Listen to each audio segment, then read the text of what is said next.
The worthiness issue is just someone who misunderstands how the laws of the universe work. And so they're not getting what they want, and so they think something's wrong with them. They're just looking for love in all the wrong places. Or they're just not understanding that they are vibration. Or, do you know what the dominant reason for anyone who has a worthiness issue is? They have plenty of negative emotion and they're willing to put up with it. And the only reason that anybody would be willing to put up with negative emotion is because they don't know where it comes from or why they've got it. So you could cure unworthiness in a few minutes with anybody, with everyone, if you could just convince them that the reason that they feel that feeling of unworthiness is because Source is rooting for them and they are rooting against themselves. But it's just a habit of thought. It's just a habit of talking in opposition to what you want. That's all that it is. When you talk in opposition to what you want, you hold yourself at vibrational discord. So what you want can't come. And then you make up all kinds of really weird stuff to explain why it isn't coming to you, when there isn't any reason that anything you want isn't coming to you other than the fact that you keep noticing that it isn't coming to you. You can't care that it isn't there. You've got to find a way to feel good even though it isn't there, and then it will be there. If you could see yourself as a transmitter, first you have to accept that this is a vibrational universe and that it is the translation of vibration that is happening. Even when you see something, it's a translation of vibration. So everything is translating vibration. Vibrations are all being managed by law of attraction.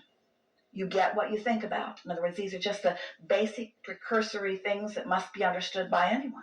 When you focus upon what you want and it feels good, there's no split in your vibration. And if you can manage to stay with no split in that vibration just for a little while, manifestations will occur to you. So the way we teach worthiness to people who are having a problem with it is by helping them to find some subject that they don't have a pattern of negative thought about, long enough to get it active in their experience. And then we say, watch for that. The universe is going to bring you evidence of this. And when it comes, acknowledge that you accomplished that. We have some very short questions for you, and they are very easy answers.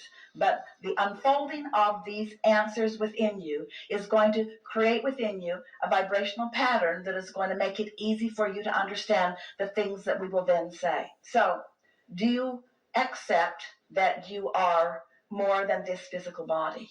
Do you have some sense that this physical body matters in some way? So, would you even say that you accept that you are here for a reason? Do you believe that you have some measurable control over your own experience? Do you believe that action is part of that? Do you believe that there is something even also, we won't say more quite yet, something other than action that is responsible for what happens in your experience? Do you believe that you came with the intention of having choices about your life experience? Do you think that your life experience has served you well in helping you to discover what you like and don't like about this experience? Do you believe that you have a reasonable ability to focus your thoughts?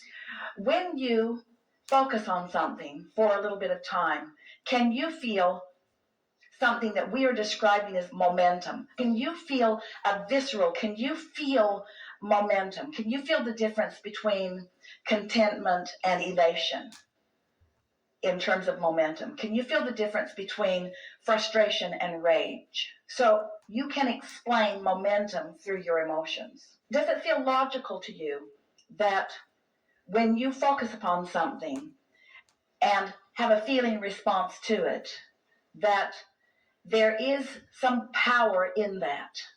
Can you feel when there's more momentum in a thought and when there is less momentum in a thought? Does it feel logical to you that a more momentous thought would have more power, more manifesting power? Does it feel logical that it also would have more feeling to it, just manifestation also? Does it seem logical that If you are consistently offering thoughts about what you want and not offering contradiction about it, that more momentum about what you want would occur and there would be more emotion about it. Does it seem logical that if you're focused upon something unwanted and you've been doing it for a while and there's quite a bit of momentum gathered about it, does it seem logical that you could all of a sudden stop thinking that thought? Does it seem logical that you could do it in the earlier subtle stages? Does it seem logical to you that in this evolution of thought, in this evolution of vibration all the way to manifestation, that once something has occurred that you're feeling strong emotion about, does that feel like quite a bit of momentum has happened? So here's vibration, and here's the manifestation of emotion phase. Still quite a long way from the car parked in the garage. As you are focused upon this emotional manifestation, does it feel to you that you can discern the difference in stronger momentum and faster momentum and slower momentum? Does it seem logical to you that if you are sensitive to your vibration, in other words, if you care about how you feel, does it feel logical to you that when that emotion begins and it feels a little off to you, that if you could change your focus right then and there, that you could keep that momentum from taking hold? Because we want to say to you, once strong negative momentum is underway, and to the point that you're feeling strong negative emotion, you are very short before you're going to be to a manifestation that you don't like. Does that play out in your own experience that you've lived? And in like manner, when strong positive emotion is experienced, it's a very short time span between full manifestation playing out. So, does it feel logical to you that if you keep finding yourself in an emotional place or a fully manifested place that you don't want to be, that the solution to that is just care more about how you feel and catch it at the earlier subtle stages? Don't wait until you're into anger or into an experience that is negative and then try to do the work. That's not the time to do the work. That's the time to take a nap. That's the time to use any form of distraction that you can.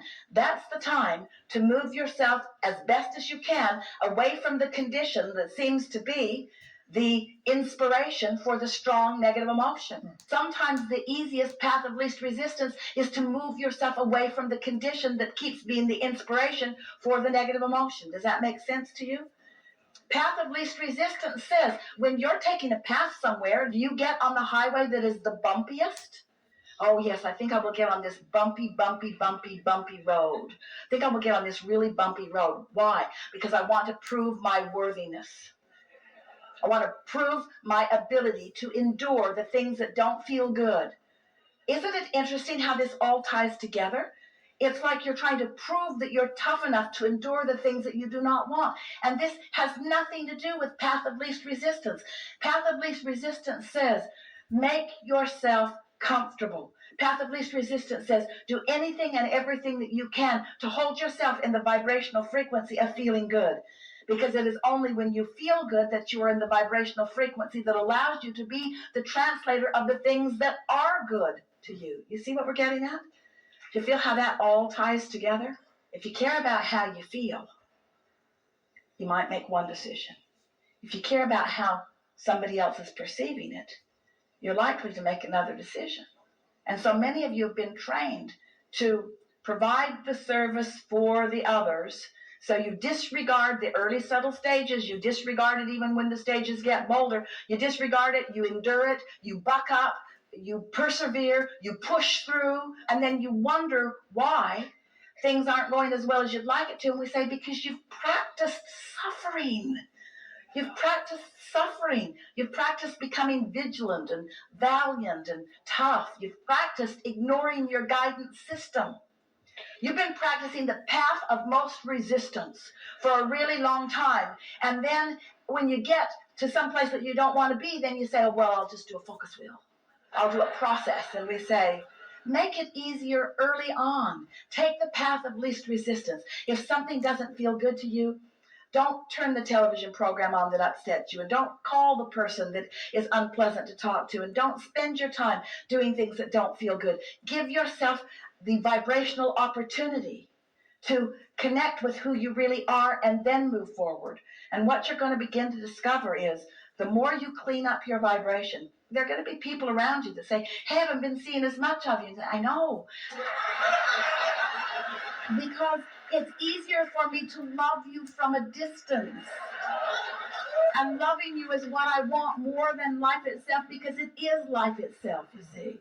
And so once you decide that you're going to care about how you feel, what's going to begin to happen is you're going to click into that broader perspective, and then worthiness just becomes a non-issue.